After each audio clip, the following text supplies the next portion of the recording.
berita opini, berita mengenai pendapat seseorang, biasanya pendapat dari orang ahli, pendapat dari yang lain dan sebagainya. Ciri-ciri teks berita. Yang pertama faktual, yang kedua aktual, yang ketiga unik dan menarik, yang keempat berpengaruh dan baca lokal jelas, yang kelima objektif, yang keenam waktu dan tempat berbeda, dan ketujuh bahasanya baku, sederhana dan lain. Meringkas teks berita. Yang pertama apa teman-teman? Membaca dan mendengarkan saya. Jadi kita kalau lebih mau ringkas pada waktu, yang pertama adalah membaca dan mendengarkan berita. Yang kedua adalah pokok-pokok berita. Dan yang ketiga mendengarkan kembali isi dari. Oke. Penyimpulan teks berita. Fokusnya itu ada apa, siapa, di mana, kapan, mengapa dan bagaimana. Itu aja udah cukup banget buat nyimpulin teks berita. Jadi nggak usah kalian itu lihat semuanya, tapi cukup ini aja. Nanti singkat ya. Aspek tanggapan teks berita. Yang pertama, isi atau strukturnya itu mencakup kebenaran dan kelengkapan berita. Yang kedua, bahasa berita mencakup penggunaan kalimat dan pemilihan katanya. Langkah menulis teks berita. Yang pertama, menentukan sumber beritanya. Jadi kita harus tahu teman-teman, kalau kita mau menulis teks berita, kita harus tahu objeknya itu siapa. Yang kedua, mendatangi sumber berita. Kita harus mendatanginya secara langsung maupun menanyai atau wawancara. Yang ketiga, mengumpulkan dan mencatat fakta-fakta berpatokan pada 5W1H disubai tadi. Yang keempat, mengembangkan catatan fakta menjadi sebuah teks berita yang utuh. Di sini saya akan memberikan contoh teks berita. Kalian mohon diperhatikan ya, kalau ibu menanyakan teks berita, kalian harus bilang dengan baik. Nah,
jadi kelompok 1 akan menulis teks berita mengenai apa ini?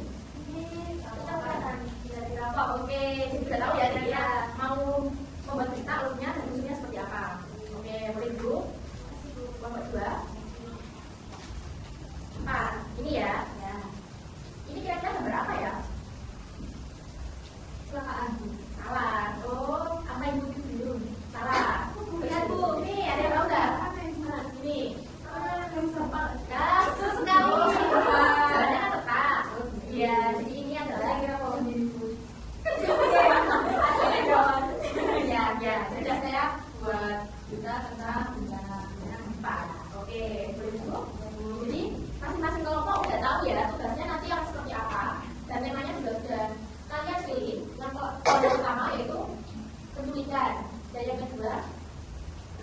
sama. Oke, kalau begitu ada yang mau kita lihat teman-teman? Itu tuh gimana? Kumpulannya lewat. Oke, kumpulnya di pertemuan selanjutnya. Jadi kita akan mempresentasikan kalian menulis teks berita dan menjadi reporter untuk menyampaikan teks berita. Jadi selain menulis, membaca juga menyampaikan. Iya, jadi ada dua hal yang kita nilai nanti. Tuh, dua? Paham? Oke.